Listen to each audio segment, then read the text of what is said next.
You're on. Hello folks, I'm Ben Tweedy. My buddy Dustin Wiggins is on the camera, and we're going to go through the process of showing you how to make charred material for starting fires with flint and steel or any other spark method. We just made some right here on the canister stove, and of course you can do it on a campfire as well, but this is what we're working with today. So show you some right here. This is some we just made, and that's beautiful. We're fixing to go out and go through the process of showing you some places you can get it from as well. So let's get started. Let's do it. Alright, so we're out here, we're fixing to gather our punk wood is what we're going to be using today to make char, and we're using a can that you all probably will be familiar with. It's just a plain old Altoids tin from Walmart or some other convenience store. So if you like Altoids, you just eat them all, and then you just, instead of throwing your tin away, you just save it for making your char cloth then, or your charred punk wood. So here we have something that's a good example of punk wood right here. It's just an old, looks like an oak, piece of an oak limb that has rotted, and it's now got like a punky wood now. And we'll take a little bit off of this. It's pretty wet, so I don't know what it'll do, but we got another better specimen over here that we can use for punk wood.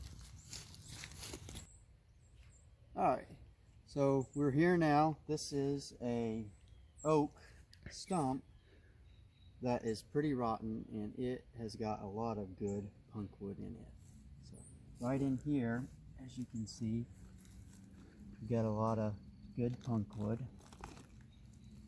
Oh man, look at that stuff. This is gold mine. This is punk wood heaven right here. So in fact, we got way more than we need right here. So we'll stick some of this in the tin, and we'll get it on the canister stove here in just a couple minutes. So we're over here by our canister stove, and we're fixing to put our punk wood in our tin and light it up. So let's get started.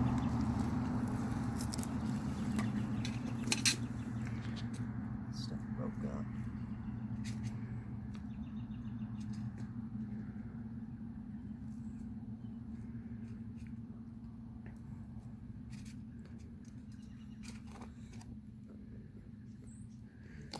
For lighting our canister stoves today, we're just going to use a good old-fashioned ferrocerium rod rather than a big lighter to make things more interesting.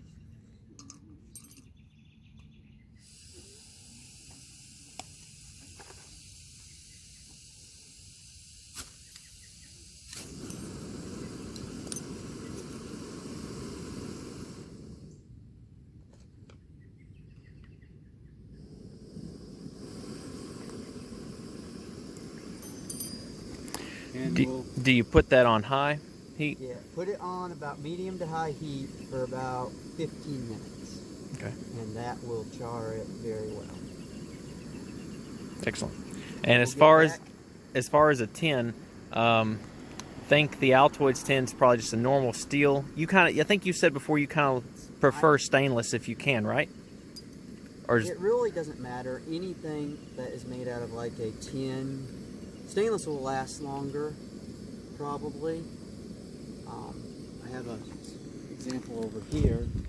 I found this at Walmart in the aisle where they sell. This is basically it's a salt shaker, I guess, of some sort. Okay. So when I was hunting for a tin before I found the Altoids tins, I picked this up, and this holds quite a little bit of char. Probably not quite as much as an Altoids tin, but it holds enough for you to make a good little amount.